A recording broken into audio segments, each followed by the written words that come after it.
Ao anatin'ny fandarana mahenika izay fanarakintsika orina ny fampahalalam-baovao rehefa asabotsy dia hoentina amintsika ao anatin'izany moa ny mahakasika ny tanàna ny Chine ny fitsidihana izay tanterahana tany amin'izany firenena izany nitsehatra ny fahasalamana indray kosa ny glaucome, ny cataracte ary ny aretin'ny cornée no maro-pahazo ireo tonga amin'izany fahasalamana etsy anivon'ny hopitaly Dr Argoes ankehitriny efa manana ny fitaovana avolenta ampy hitsaboana ny maso izany hopitaly izany. Mandidina ny 70 na 80 isan'andro eo nisan'ireo olona tonga amin'izany fahasalamana maso ao amin'ny hopitaly Dr Agarwals etsy Ambatoroka natokana ho amin'ny fitsaboana sy fikirakirana ny maso. Amin'ny ankapobeny dia ny glaucome, ny cataracte ary ny aretin'ny cornée no tena aretina matetika mahazo ireo mpizaha amin'ny fahasalamana maso. Misy tranga tsy fahita afa-tsy eto Madagasikara ary izay mahazo ny ankizy madinika ary mitarika tsy fahitana.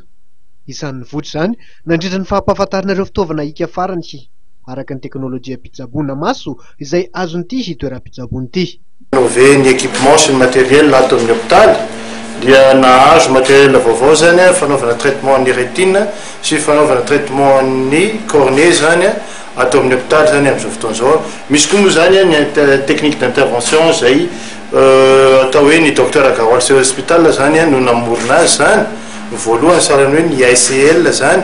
ICL moa en anglais implantable collamar lens zany hoe lentille implantable izy comme zao zany dia tsy misy tsony zany ny fanaovana hoe évacuation sanitaire atao any andafy zany raha au niveau ny docteur Agarwals satria efa vita eto izany.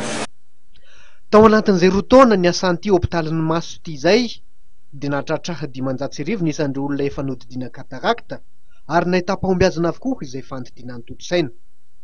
Efa nametraka fiara-miasa amin'ny fitondram-panjakana ity hopitaly mpitsabo maso ity. Ohatra napetrany ny fahazon'ireo mpiasam-panjakana fihenam-bidy rehefa mitsabo maso ao an-toerany. Torohevitra mivoatra nandritra ny fotoana ny tokony hanaraha maso matetika ny diabeta sy ny tosi-drà mba hisorohana ny aretina mahazo ny maso.